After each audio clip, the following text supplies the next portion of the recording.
Thank you, Cynthia. Welcome to the Ned Davis Research webinar on Why Macro Matters, a global economic framework to identify opportunities and risk. My name is Robert Schuster, Vice President of Product Innovation at Ned Davis Research, also known as NDR.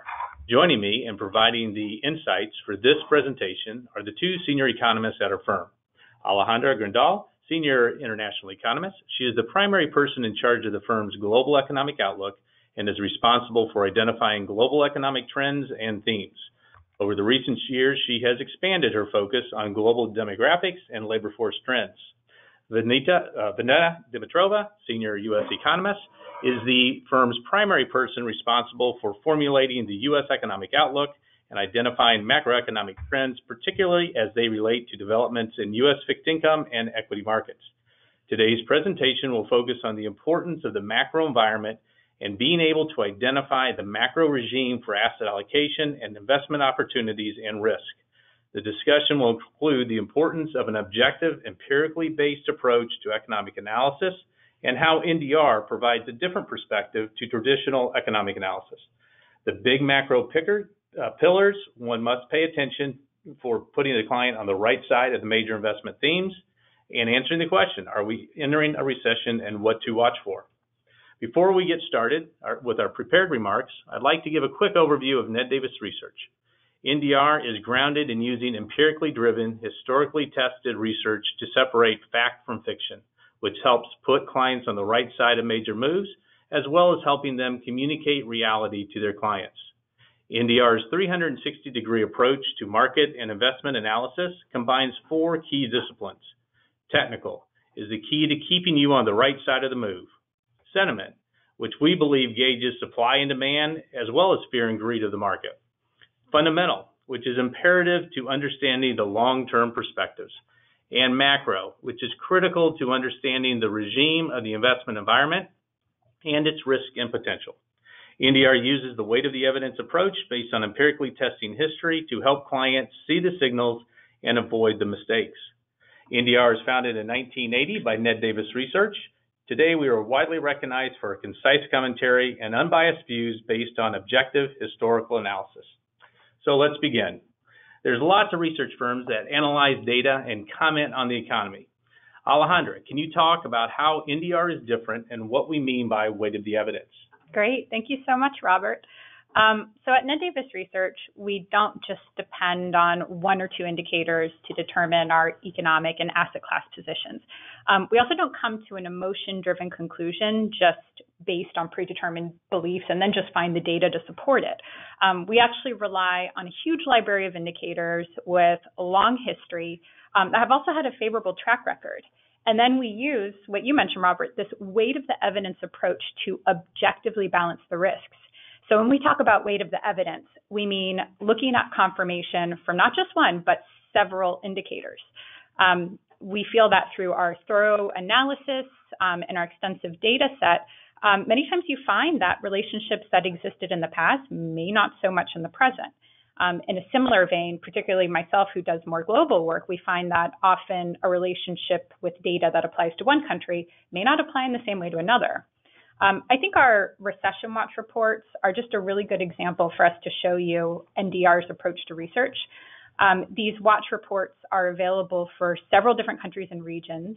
Each is made up of roughly 7 to 10 indicators, which are distinct to the report, that have historically had a great track record in identifying economic downturns in a pretty timely fashion. So using the weight of the evidence, we are confident that a downturn is intact when more than half of the indicators in our watch reports are giving us negative signals. This helps prevent us from following false signals because, as I mentioned before, relationships can erode over time. So if you look at this slide we're showing right now, this shows the historic track record of all the signals in our U.S. Recession Watch report. And then you'll also notice some vertical shading on that chart. Those are NBER-defined U.S. recessions. As we all know, very important to know whether you're in one of those. And so what you'll notice is that when the majority of those indicators start reaching recessionary levels, we're confident that a recession is on the horizon. You can actually see it in the chart. You'll notice that one or two indicators in our watch reports can occasionally give incorrect signals. Unfortunately, many economists in the past have actually followed these data series and have erroneously called for recession. So good examples were in 2011, we saw one or two indicators hit recessionary signals, as well as 2016. But by us using the weight of the evidence, we really helped reduce the risk of, essentially making a wrong call. As you can see in the chart right now, there's very little evidence that the U.S. is in recession. I'd like to move on to the next slide. When people ask me what they think what the most important job for economists at NDR, I would say knowing that where we are in the business cycle, which is why I put a little more focus on recession when I discussed it in the previous slide. The business cycle is really one of the most important drivers of asset market returns. Makes sense. Companies depend on strong economic growth to support their growth. And if the global economy falters, aggregate demand falls, and companies' sources of revenue dissipates. And there's also I would say, a feedback loop. So if you have weak asset price performance, that tends to reduce sentiment and then have a wealth effect, which in turn leads to slower economic growth. We think this is most prominent in the U.S. It's, equities are kind of our poison of choice, if you want to call it that, within household financial assets. So if you look at this chart right here, the relationship between equities and the business cycle is quite evident. So if you look at this chart, we have the MSCI All Countries World Index, and those shaded areas reflect OECD-defined global slowdowns.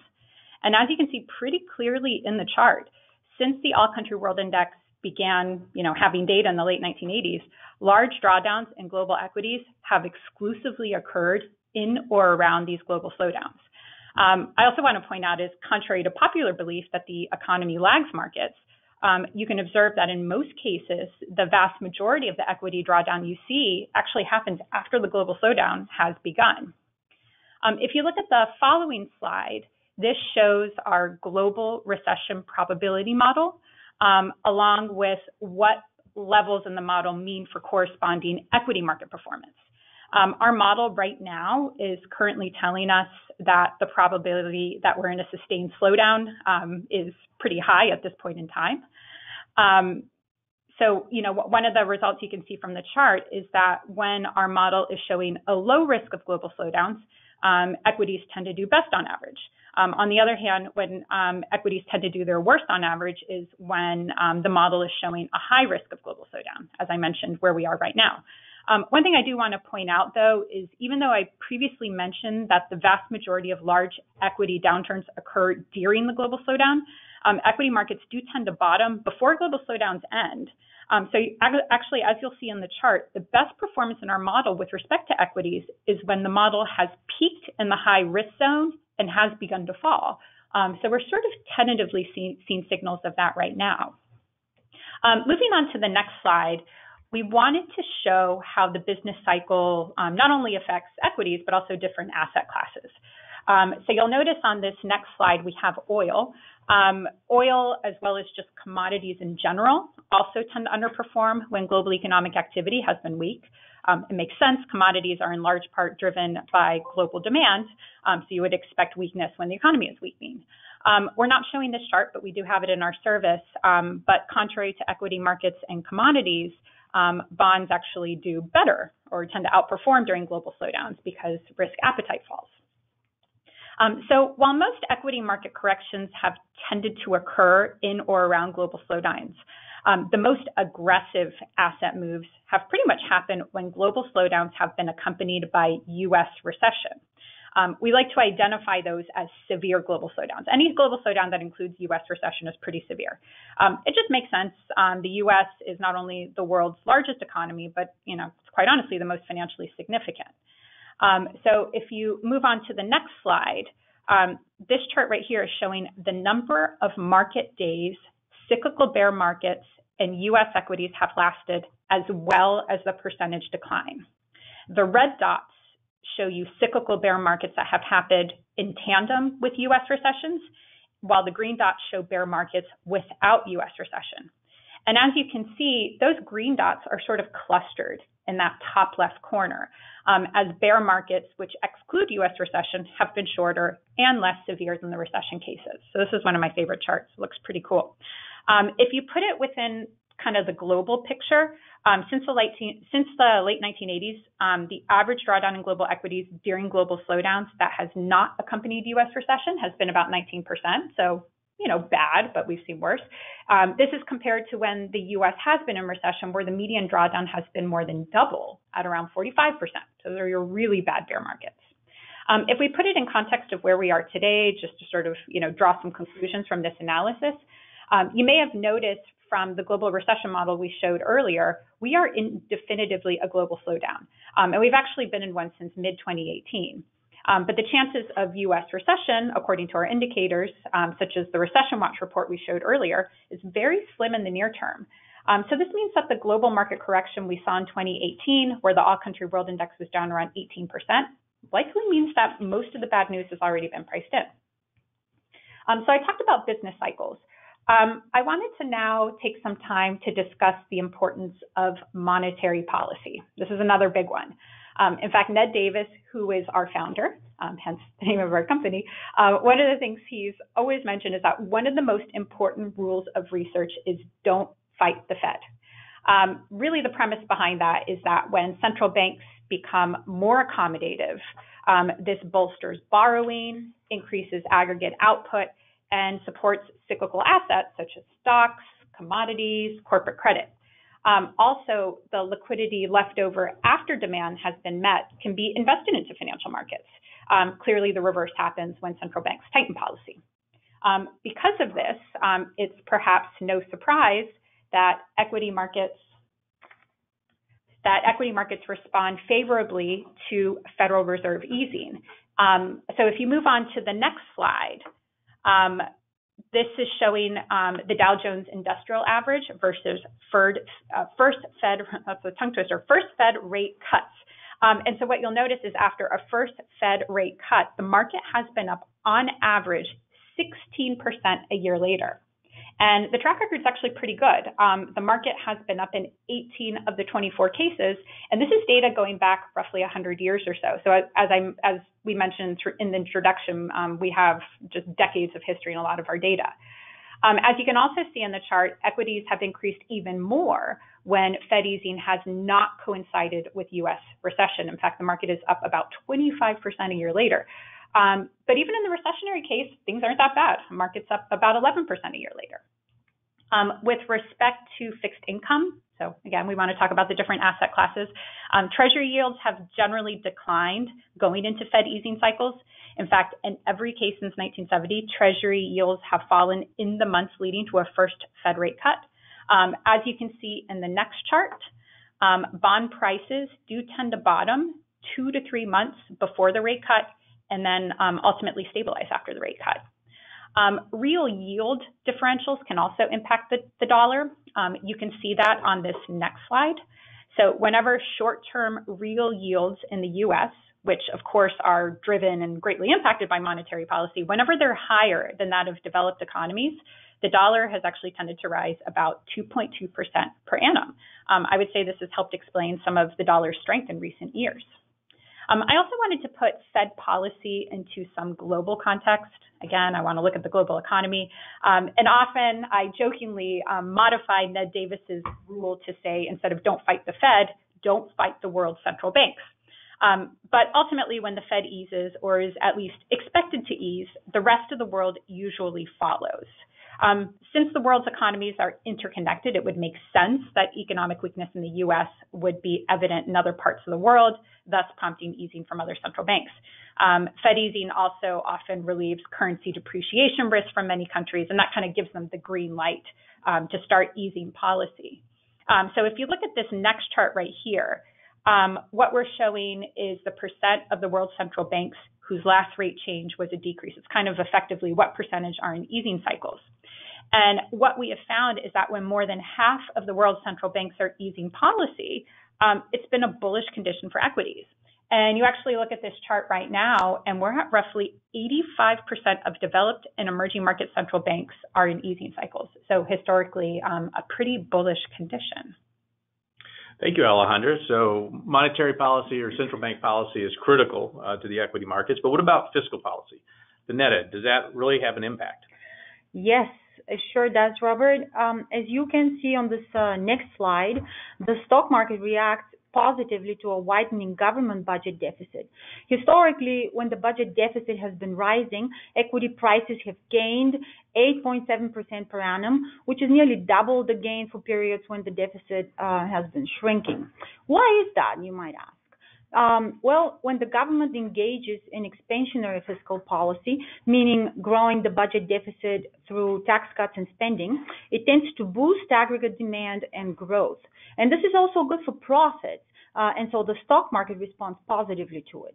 Conversely, when the government engages in contractionary fiscal policy by raising income taxes or reducing spending, there's an associated drag on aggregate demand, which may result in slower economic growth, which is why the stock market responds less favorably to such a policy. Note, however, that the stock market reaction we're talking about here is confined to the short to intermediate term, or about a year. For the long term, there's always the risk that unchecked growth in the deficit will lead to higher interest rates and crowding out of private investment, and thus will lead to slower productivity and slower potential output growth. It may shake investor confidence in the government's ability to honor its debts, and it may also hinder the government's response to future economic crises.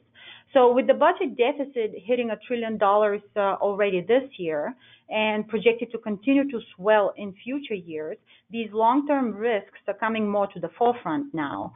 But be that as it may, the point still stands that equity markets respond positively to fiscal stimulus in the short run, which is why we had a good stock market performance after the tax cuts and changes in tax law in general at the end of 2017. While there's little direct interaction between fiscal and monetary policy, combined expansionary policies have been good for equities, as this next slide shows. Our very own monetary, fiscal, and exchange rate policy index, adjusted for inflation, shows that the Dow Jones Industrial Average gains close to 15% per annum when stimulus is increasing, but is gaining much less, just 3.4% per year, when stimulus is declining. Currently, the overall policy mix is neutral to positive for equities. But there is some inherent uncertainty when it comes to policy making and how it impacts markets. So, Alejandra, if you can shed light on that. Yeah, policy uncertainty, big topic. And, one thing we've observed over the past few years is it's been playing an increasingly larger role in macroeconomic and investment performance. We've seen a rise of populist governments all over the world and, kind of sort of ending up with unilateral policy decisions, some as, I would say, as significant as the recent Brexit vote. And this can have implications on the economy and investment. So we're showing a slide right here. This is showing in blue the Economic Policy Uncertainty Index. Pretty cool measure. I like it because it's objective to some extent. But what it does is it looks at the mentions of policy uncertainty in major newspapers all over the globe and weights them relative to their long-term average. As you can see with the latest reading, it is actually at a record level. You'll also notice on the chart that we have these shaded vertical lines. Those are those OECD-defined global slowdowns that I mentioned earlier. And so what you'll notice is that when policy uncertainty is elevated, the economy is not in particularly good shape. So you can actually see it directly. Also in that chart with that orange line, we have the MSCI All-Country World Index year-to-year change, but inverted, so you can see the relationship better. And as you can see, particularly over the past decade, whenever policy uncertainty has risen, it usually has not been good for global equities. Great. So we know policy matters. Now let's shift gears and get into sort of the nuts and bolts of real economic growth and why this is important.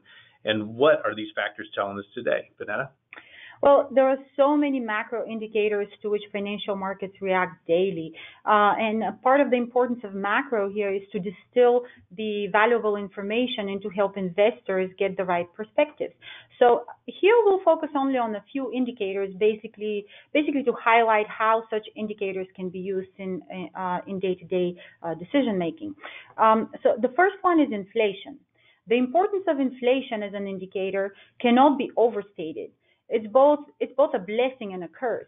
The economy does need some inflation to stimulate current demand, profit-seeking and lending, but too much inflation, like in the 1980s, can really be detrimental to real growth. Almost intuitively, equity markets do not like rising inflation as it means higher nominal interest rates, which hurt equity valuations. So sure enough, our analysis on the slide here shows that when inflation falls below its 6-month average, the stock market does better than when inflation rises above its 6-month average. Currently, the indicators on the buy signal for equities as weakening price growth means more room for the Fed to ease policy, which is positive for equity valuations. Other asset classes respond differently to inflation. This next slide shows that when inflation is rising relative to its long-term trend, bond prices fall, which translates into higher yields. Conversely, when inflation is falling relative to trend, bond prices rise, which means lower yields. Currently, inflation is slightly above its 5-year average, which historically has meant lower bond prices and higher yields. But even though inflation is above its 5-year average, it's not heading for the hills either. There are long-term secular factors that have been keeping it low, including globalization, technological advancements, demographic trends, the debt overhang, and also well-anchored inflation expectations, which are largely due to active monetary policy. Most of these factors are also contributing to rather slow wage growth, which itself has kept a lid on inflation in this cycle. This has been one of the surprises in the current expansion, as the unemployment rate has fallen now to 3.7%, way below NAIRU, which is the full employment unemployment rate. Historically, such a negative unemployment gap has led to faster wage growth and inflation, a relationship that is known as the Phillips curve. But that relationship has been quite weak nowadays, suggesting that the other factors that I mentioned before, like globalization, demographics, etc., are playing a bigger role. Next, let's talk about credit conditions.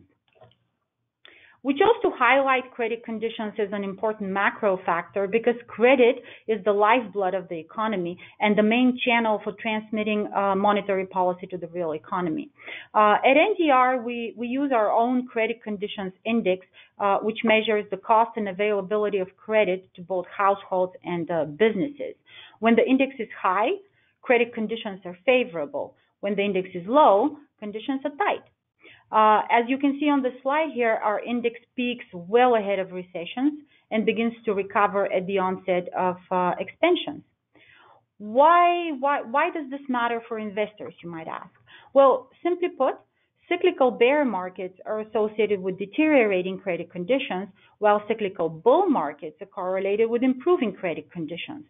The cyclical bear markets in 1998, 2000 to 2002, and 2007, 2009 were all associated with declining credit conditions, and our index actually fell out of the favorable zone in the 2000, 2002, and 2007, 2009 cases, which were also associated with recessions.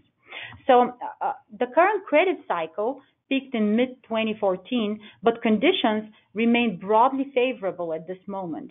And with the Fed now in another easing cycle, positive credit conditions will be extended in the short term, which creates a positive backdrop for the equity market. Moving on, let's talk about consumer and investment spending. When it comes to macro factors, nothing is more important than what the consumer does. Consumer spending is about 70% of GDP. So what and how much we buy is definitely crucially important for the health of the economy, corporate revenues and profits, and of course the financial markets. Indeed, all U.S. recessions have been associated with a sharp slowdown or an outright decline in consumer spending growth. Conversely, when spending has grown at a healthy clip, we have seen consumer spending grow at a healthy clip during all expansions. So the fact that consumer spending jumped at a 4.6% annual rate in the second quarter of this year should put to rest any fears of an imminent U.S. recession. The consumer is doing well because the labor market is doing well. As mentioned earlier in our discussion here, the unemployment rate stands at 3.7%, which is a full percentage point below NAIRU. Steady payrolls growth, low unemployment, and firmer wage growth all bode well for income and consumer spending. As you can see on this chart here, tight labor markets, what we currently have, and exhibited by the bottom clip of the chart, are good for consumer spending and are also associated with both rising home prices and rising equity prices. These are all the white sections on the chart. Conversely, when the unemployment rate rises and the unemployment gap emerges or widens, we typically see declines in both housing and equity prices. And these are all the gold shadings on the chart. So given these comments, then it's no wonder that the financial markets focus so intently on the employment report released on the first Friday of every month. But not all consumer spending is created equal. Even in economic downturns, investors can position themselves to take advantage of a changing tide. The distinction between consumer discretionary and staples is important here, as discretionary is a pro-growth cyclical sector, while staples is a defensive sector. As this next slide here shows, when the labor market deteriorates and jobless claims spike, staples outperform discretionary. Conversely, when the labor market improves and claims fall, then discretionary outperforms staples. More recently, the staples to discretionary ratio has continued to slide as tax reform and other fiscal stimulus have fueled discretionary outperformance over the last year and a half or two. Finally, let's talk about Capex a little bit. Financial markets respond to changes in investment spending, or Capex, and rightfully so, because more Capex typically translates into higher long-term earnings potential and higher stock prices. This is a particularly strong argument when the economy is coming out of recession or a period of prolonged underinvestment. One early Capex indicator, which we show on this slide here, is durable goods orders, which include machinery, electrical equipment, computers, etc.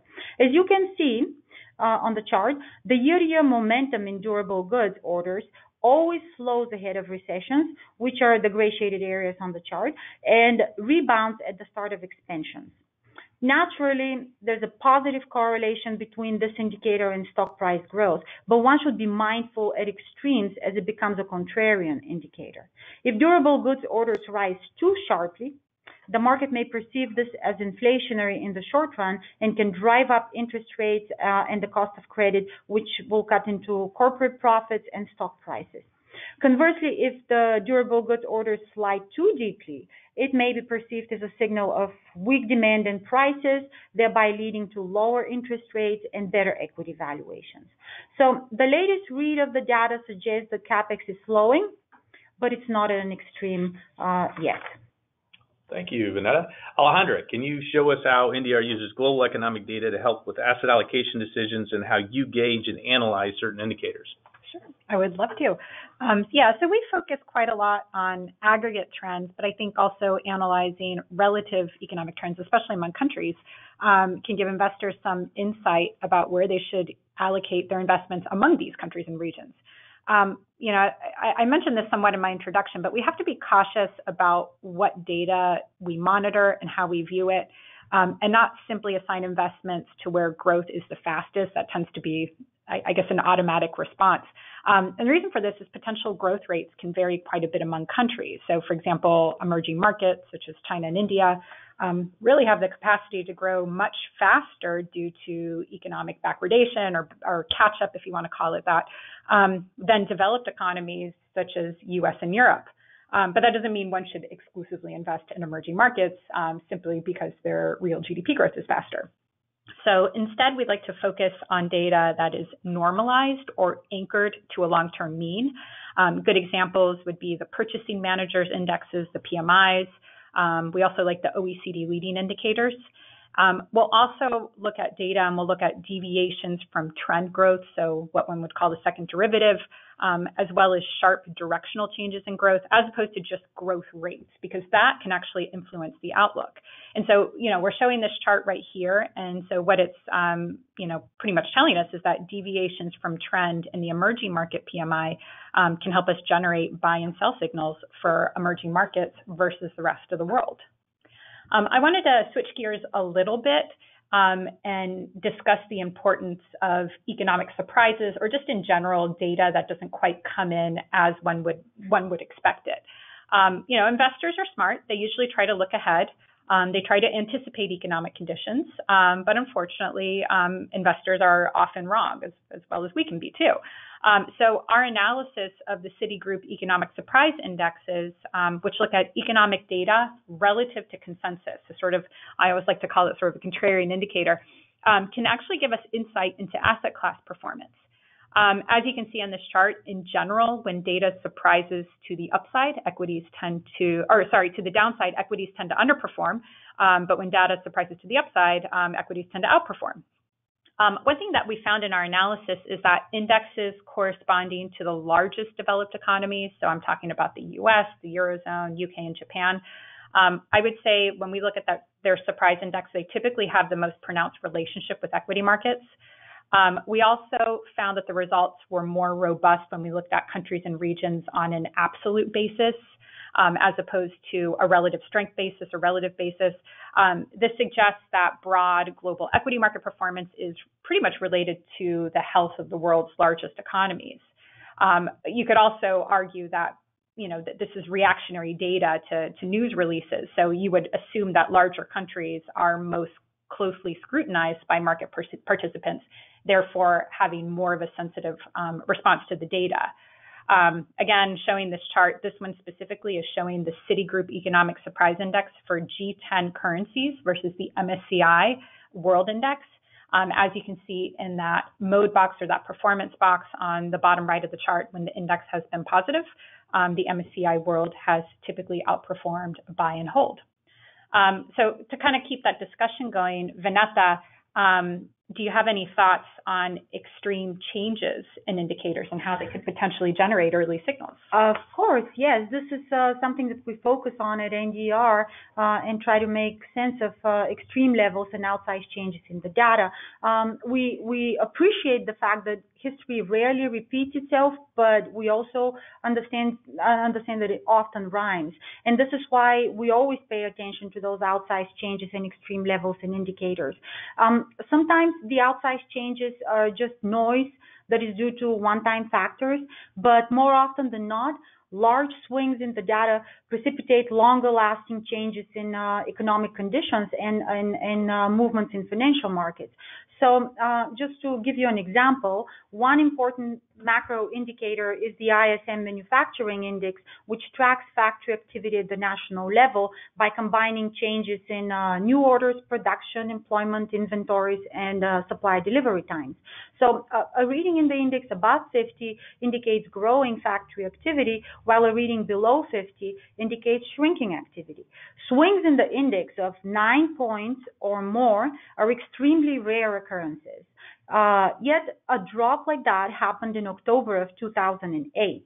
On the back of an already weakening ISM index at the time, it indicated a deepening recession. And not only that, but the high historical correlation, which is shown in this chart, between the ISM index and investment spending 3 quarters later, suggested at least several more quarters of investment spending cuts ahead. Giving a clue at the time that the recession was going to be still prolonged. More recently, the ISM index peaked in August of last year and is now at its lowest level since early 2016. The latest monthly reading actually is below 50. The decline aligns very well with the pullback in investment spending in the second quarter that we saw in the GDP report, and it also suggests that Capex will remain soft for the rest of this year, and is truly one of the weak spots for the U.S. economy at the moment. Thank you, Veneta. So we've talked about important drivers of generally monthly data impacting the market views, but there are big secular trends in the global economy, such as demographics and productivity. Talk in more detail about these big secular trends, where they sit in this cycle, and what do you see coming in the years ahead? Yeah, thanks, Robert. I'll go ahead and get started with the demographics discussion. This is something, topic very interesting to me, and we've done a lot of work on this over the years. And, pretty much the main reason why is because global population trends can have pretty profound impact on long-term equity market performance. There's a strong link between labor and economic growth because it's a essential input into economic growth. If you think about it, holding all else constant, if you have more people making stuff, you're going to have faster economic growth. But there's also a link to productivity. The reason this works, so in other words, people say, oh, well, if we have a shrinking labor force, can you make it up through more robots or through more Capex? But that doesn't always happen in the long term. Whenever you have a large labor force, your aggregate savings is higher, and that gets pushed into, say, capital expenditures, infrastructure, education of future generations, which in turn leads to faster productivity growth. So that's why it's not particularly surprising that strong growth in the labor force, the working age segment of a country's population, particularly among maturing workers, is important for equity market performance in the long run. The reason for this is that maturing workers are more productive, generally making more money than when they first entered the workforce. At the same time, they're also coming to the realization that they need to save for retirement, and that additional income is subsequently put into equity markets and drives up the price. So you can see on this chart, over the long run, there are countries that have tended to see stronger labor force growth have also tended to see stronger equity market performance.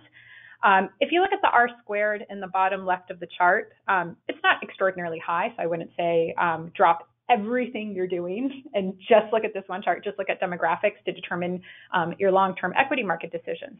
But if you think about all the things that drive long-term equity market performance, whether it's structural change, policy monetary policy, really all of these topics that we talked about today, we can get a pretty good read over the next 6 to 12 months. But once you start going 5, 10, 20, 30 years into the future, your margin of error in those forecasts are, just very difficult.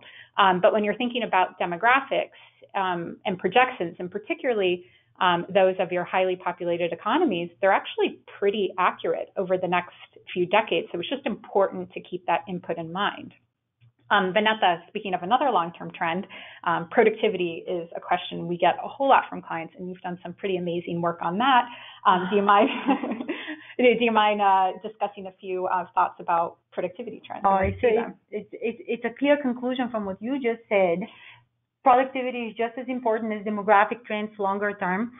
We don't have a slide here including this presentation to exemplify it, but it's definitely awfully important for the long-term economic outlook. The trend in productivity actually peaked in early 2000s and has been grinding lower since then. It actually fell below 1% annual growth rate in 2015 and has recovered somewhat, but very little since then. So combined with the slow labor force growth that you mentioned, Alejandra, it suggests that potential output growth for the U.S. is around 2% per year. One way to raise productivity and potential output is through investment spending, which we don't seem to be getting at the moment. So despite the large corporate tax cuts and other fiscal stimulus, Capex actually declined, as I mentioned earlier, in the second quarter of this year. And whether that will be a long-term trend remains to be seen. But the trade war and protectionist policies in general are not helping at all in that respect. Thank you. Just a reminder, if anybody has any questions, you go to the question tab and type those questions in. Alejandra, if the audience is going to walk away with a few key points, what are those takeaways that you want to make sure they leave with? It's quite a bit, for sure. So, the first key takeaway is, I would say, a broader conclusion about the way we do things at NDR. But we use the weight of the evidence to objectively balance the risks. And we look at a library of macroeconomic indicators with long historical precedent, as well as a consistent track record. So this is just sort of our mantra here at this firm. Going into the various economic concepts we discussed, whether you're in recession or expansion, I think it's pretty clear that the business cycle is really one of the most, if not from an economist perspective, we would consider it the most important driver of asset market returns. We also talked about monetary and fiscal stimulus. They also have a direct impact on the business cycle as well as inflation and broader investments. We also spent some time to talk about just odd changes in the data, whether it's economic surprises or just really outsized change in macroeconomic data, sort of different way of looking at it. That can kind of give us an early signal of a regime change in the macroeconomic environment. And we also think macroeconomic analysis helps identify important risk factors. We need to be aware of them. So Veneta talked about credit conditions, signs of excess. We talked about policy uncertainty, as well as long-term hurdles to growth, which we ended our discussion with specifically talking about demographic and productivity trends. Thank you, Alejandra and Veneta. That was a great discussion. It helps put some perspective on macro data and the current environment. We have a couple questions. First, someone noticed that the recession model is sort of coincident. How does that help with your process, and what other things are you looking at? Great. No, it's a good point. We get that question every so often. Yes, the model is coincident, but we still always like to tell clients that puts you quite a bit ahead of the curve because most of us don't know we're in recession until well after the fact. In fact, the official arbiter of recession for the U.S. NBER, Veneta, correct me if I'm wrong, 14 months is usually the lag time. Yeah, for telling, and at that point you're like, well, that's a little too late. Yeah, maybe. It could even be over by that time. And so, as I mentioned before, you want to know that starting point because most of the the drawdown, particularly when I showed the example of global equities, tends to happen right after the slowdown starts. So as long as you have, a good idea with the starting point, I think you're in good shape. And, I also want to point out, and I mentioned at the beginning, we showed you that one recession model, but that's not the only thing we hang our hat on. We look at a wide array of indicators, which we show in our Recession Watch report, which I mentioned earlier. Veneta, I don't know if you want to spend a little bit of time just kind of discussing where I touched on a little bit, but where you see U.S. recession risks at this time, maybe some of the indicators in the Watch report. Well, yes, like you said, we cannot be just looking at one indicator or one model. Our recession probability model for the U.S. is coincident, as it is for the global economy. It's based on a different methodology, though. It's based on state coincident indices, and basically when credit conditions deteriorate across a growing number of states, then the risk of recession for the broad economy increases. And conversely, when conditions improve across a growing number of states, then the odds of an expansion taking hold increase.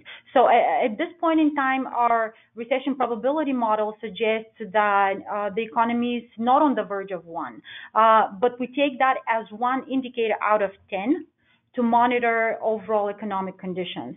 Our Recession Watch report, a summary of which Alejandra showed in the beginning of the presentation, depends on 9 other economic indicators that span consumer confidence, business confidence, factory and services activity, credit conditions, employment, as well as another internal NDR indicator that we have, the economic timing model.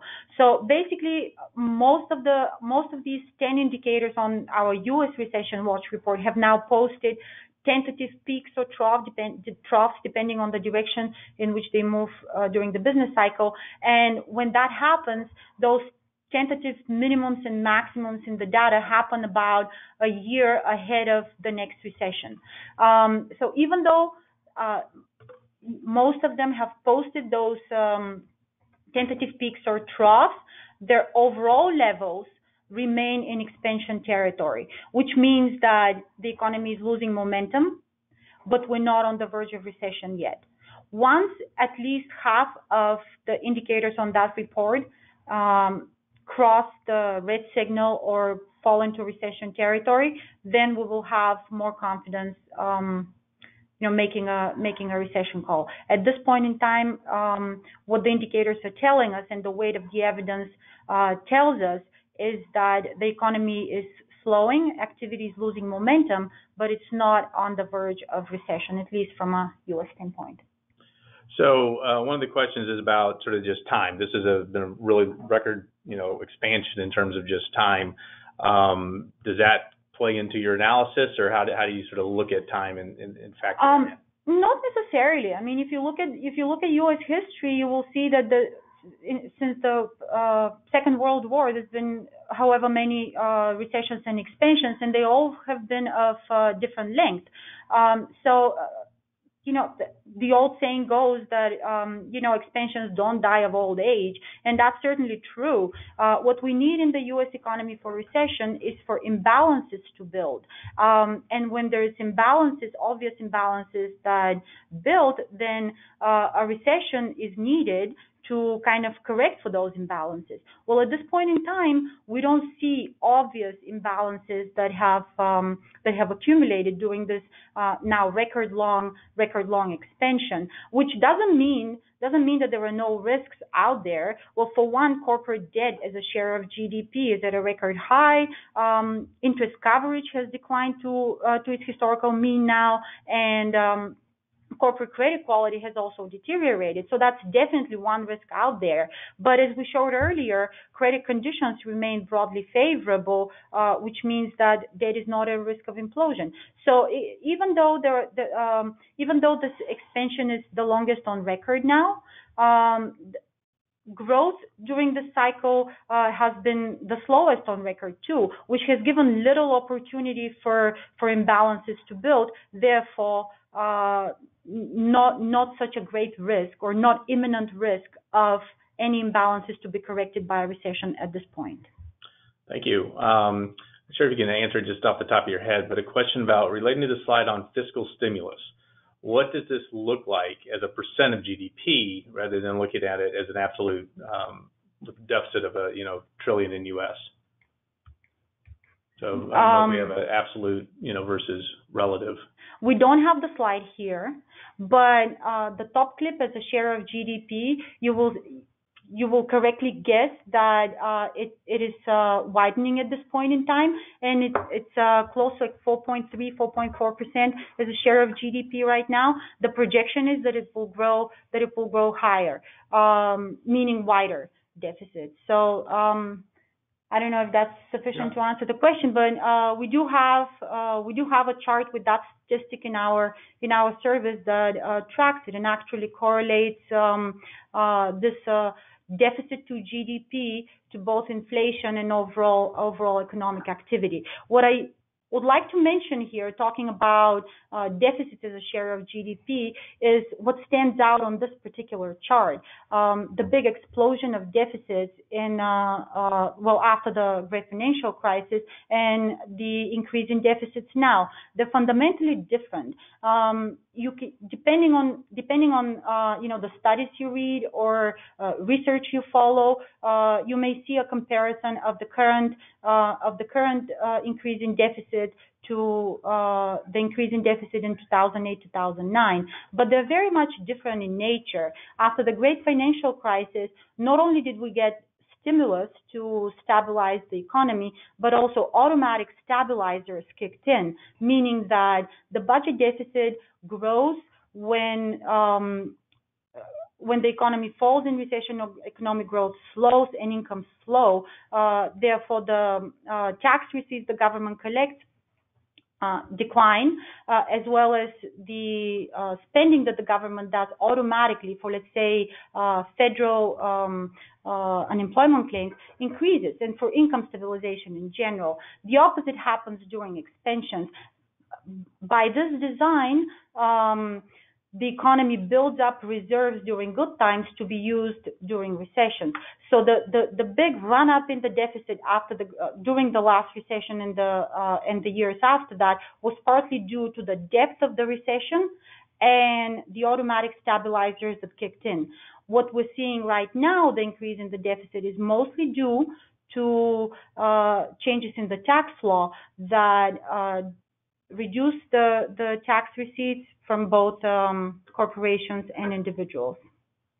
Another question, and we talked about it a little bit at the very beginning, Alejandra. How long do the markets typically lead a signal that a recession is imminent? A couple different ways to probably answer that. Yeah, because it depends what recession you're looking at. I believe for the U.S., I believe the lead time is roughly 5 to 6 months. There have been a few false signals, but for the U.S., there's a little bit of a lead time.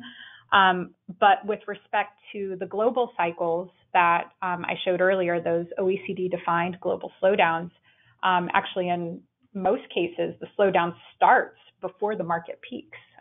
So I would even argue, roughly coincident, if not a little bit of a lag. Yeah, in the U.S., there's a lot of variance in the lead time, so you got to be careful with that. And there's an old saying, the market's called, 12 of the last 5 recessions. Exactly, so a lot of false signals. You got to be careful with that as well. Question here: how do you consider industry-specific perspective? Can you analyze the potential of deglobalization impact on various industries and how that feeds into a country's growth prospects? For example, the car industry in Germany.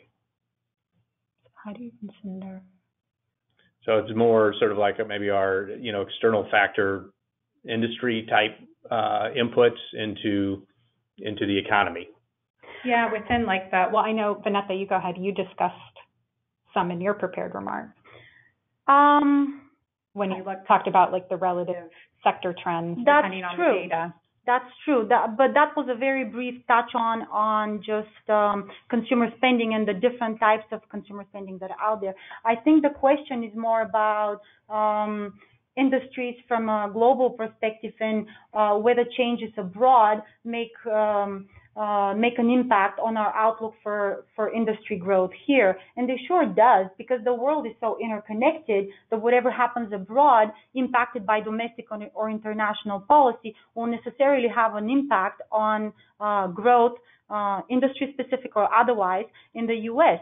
The example for the German auto industry and developments there having an impact here is a good example, because this is very much connected to the ongoing trade war and the threat. We may hear more of it actually in the next several weeks, of tariffs on auto imports to the U.S. from Europe. So as you can see, once those protectionist measures go in place, that may have a negative impact on both countries, both in Germany and Europe in general, on the auto industry, as well as an impact in the U.S. So when we make an outlook for both an industry and overall growth in the U.S., we necessarily consider policy that's getting put in place, specific for an industry or the overall economy, and how that may impact the outlook for that industry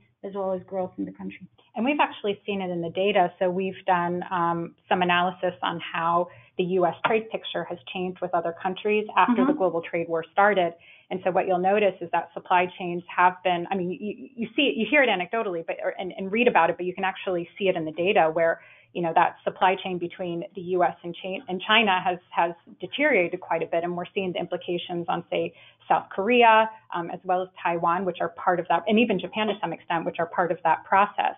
But then at the same time, you're seeing the supply chains move to maybe some other countries. So we're seeing more import demand from the U.S., say from Mexico, from Canada, from the EU, even newly industrialized countries. So we've seen a big move of things coming from Vietnam. So yeah, it took something like that to dramatically change the overall picture. This may be true for the short term for changing of supply chains for products that are easily importable from other places. But when it comes to integrated supply chains of capital goods that are strictly produced in one country, then the new trade restrictions and protectionist policies in place break the supply chains and cannot move them easily from one country to another. This is why we consider this trade war, and for however long it goes, to be actually one of the greatest risks to the economic growth outlook for the U.S. and for not just China, but the global economy in general. And as you know about elasticity, is the longer this altercation goes. Because as you said, if it only lasts for 6 months, you're not going to see, it'll be short term and then you'll go back to the status quo.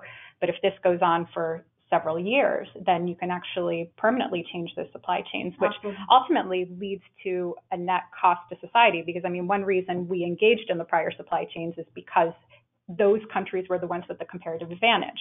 Well, if it turns out that we can no longer import from them or it's more costly because of tariffs, then you go to the next lowest cost producer, which ultimately leads to a net cost in global growth, for sure.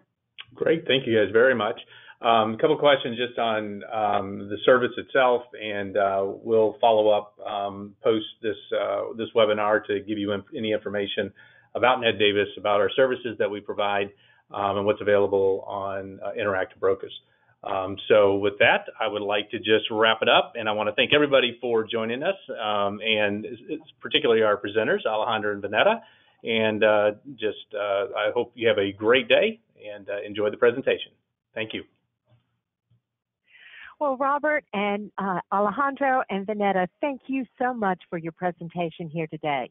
And I also want to thank everyone for joining us and remind you that we have been recording today's session, and each of you will get a direct link to today's recorded playback that will include a copy of today's notes as well. So you'll get access to the slides and the recording playback for today's event. So with that, thanks once again to everyone for attending today's presentation. You can all exit using the X in the upper right-hand corner of your screen. Have a great rest of your day, everyone, and thanks so much.